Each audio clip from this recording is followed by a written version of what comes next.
All right, welcome back. I have another knife here. I'm not 100% sure what this one's going to be. Let's get into it. Yep, that's right. My Demco 8020.5 is back out of the garage. I gifted it to my wife and I stole it back. I said I can't live without it. Let's see what we got. Spyderco. I think I know what this is, but I forget the name of it. So this is, oh cool, it's a smock. Yeah, that's fantastic. Been very interested to get hands on these. I got a friend that's collected a bunch, and there's a lot of elements of this knife that are similar to knives that I like, and yeah, it's gonna be interesting to see what this is like. This one's got an aftermarket scale on it, or maybe it's the like, I don't know if it's aftermarket or what the story is, but those are the original scales. So diamond pattern. So I wonder if this is so they're actual smock scales or something. They're actual, I don't know. I don't know how this works, but that's assertive off there. So shut up and deploy the knife. How about that? Ooh, very nice action. A little button lock here. Ooh, I have to say that is really good. That's, let's see if I kind of struggle to get my thumb into that hole, but it's not terrible. Really nice hollow grind on that, by the way. CPM 30V. Huh, how interesting this knife is. I don't really know the full history of these, but I believe it's not a USA made. Yeah, made in Taiwan. So it's not a USA made Spyderco, which is interesting. It's got pretty darn good luck up there. It's really smooth.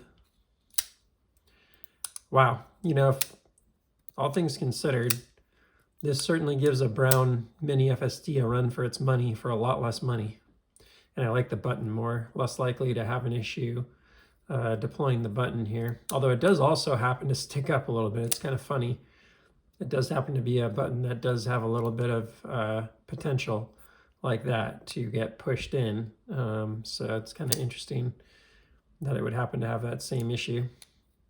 But man, really smooth, really smooth. Like, this is the best button lock aside from like a Brown or a CGRB Pyrite. I'd say this is smoother than the CGRB Pyrite. Feels definitely higher quality than that knife. So yeah, that's really nice. That's pretty sweet. A few different ways you can deploy it too. You don't have to get your whole fingernail in there. You can kind of just put the meat of your finger on there and flip it out, which is really nice. I like when that's the case. How the rollout is on this. It feels very light on the D10 is the one thing. So I bet if you really give it a good flick, yeah, it'll open up that way too. And of course it's a button lock, so you can always just press the button. But it's very light on the D10. That's the one thing I'll say about this, is it could probably stand to have just a 20-30% increase in detent versus what it is, and it'd probably be a good thing. But man, that's, when you can get a knife in hand for the first time and deploy it that quickly back and forth, it really says a lot. And I love how it has the little flipper tab too.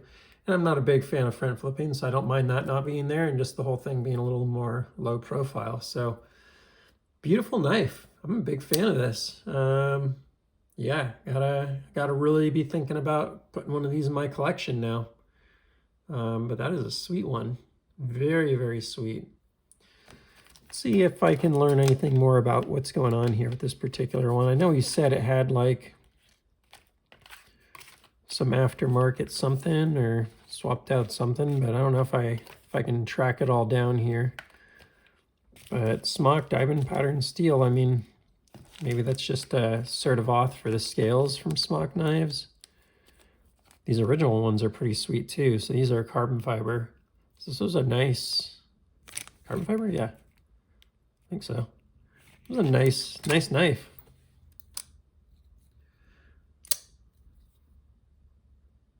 Yeah, nothing really to complain about there. I mean, you could ask for some nicer blade steel than S30V, but still above average. Nice little backspacer on it. I like that. That could be a great little EDC knife for sure. I don't know what the pricing looks like on these, if it's something crazy, but that's a fun one. I like this a lot more than, for instance, the EPMC or whatever it's called, EPMDC, whatever the heck the acronym is, Nimble. Just the action stuff feels a lot better on this to me. You're seeing like I do get a couple bounces here and there because again that D10's not super strong, but you know, aside from that, and it's really just a matter of whether I make sure and get my finger off of the button lock soon enough. That thing's sweet. Cool knife. Yeah, 2 thumbs up. Thanks for sending that one. And yeah, please like, subscribe, and I'll see you on the next one. Take care.